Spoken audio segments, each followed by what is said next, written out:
Hello.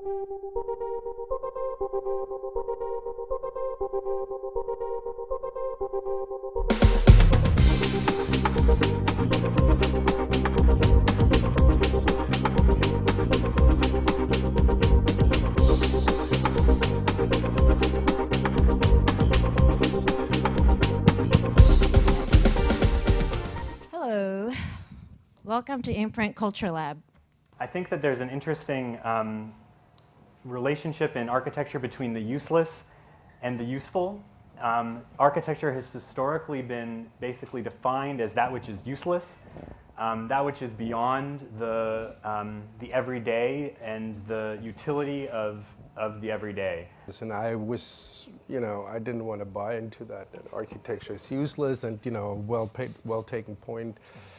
And maybe as a response to that, there is nothing useless. If something appears to be useless, it's just because of bad marketing. And that may just introduce the world I'm coming from Richard Meier and Partners. We tend to forget that architecture is fundamentally a key element in our city, and that without cities, there is no architecture. But they are very different things. We are the infrastructure. The building is not the end of the system. What we're talking about is the building is being the system and be the generator. Architecture is commodity. What is apparent is that we don't necessarily design for a specific client anymore, but for a developer. His intentions are clear, as the name implicates, no matter how lofty we approach the job. And no matter where we go, the developer is already there. The question is inspired by the work of Mr. Fujimoto, actually, but all of you are welcome to answer it. The reason why this question came up when I saw your work is because it was so oftentimes conceptually crazy. The question is, how do you take an idea that's so, conceptually out of the box, crazy thinking, and then talk about maybe some of the challenges in convincing people to actually build it? My proposal depends on the very, very primitive feelings of the joy of the life or the richness of the life. And I think the new idea is not come from the very, very strange place, but I like to generate the ideas, new ideas from a very basic fundamental feelings of the people. This library is a space for books. So started from the bookshelves, and the bookshelves is growing to create a space for people. And these huge bookshelves with many, many openings. And finally, like this, the huge monster of the bookshelves. The whole space is made by bookshelves. And you can, strolling around like you are in the forest of the books.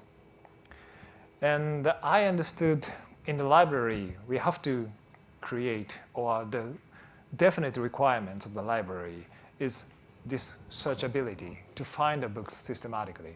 So we have to satisfy such a definite requirements. But at the same time, another very, very important aspect of the library will be the strolability, walking around the whole space, like in the forest, to find out unexpected books or find out unexpected inspirations from the space. Conventionally, we think of architecture as providing buildings, but I think more and more there's ways of rethinking what architectural service means. The thing I've hated all of my life in architecture and still fight the AIA is that we're not a service industry. And as soon as you say you're a service industry, you go, wow, let's get somebody to cater our wedding. And the question is that we are in a generative industry. I remember one of the first projects in school, and maybe we're the same age here. One of the first projects we did in school was find out what people want. So we went around first at home, mom, dad, what is the perfect house, perfect party. We went on to talk to all kinds of other people. I'm not sure if I'm really addressing your question or comment here, but it just didn't really produce anything. And that's what I thought was very interesting. They all had their needs, but they only had the needs they knew about, right? There is, no city has ever been built out of pure necessity. So as much as developers like to say we don't need architects, there's plenty of bland buildings were built in New York in the 60s, and we know they're not They're still primary built real today, estate. Yeah. right? I think that in some cases, architecture is about producing a desire for something that didn't previously exist.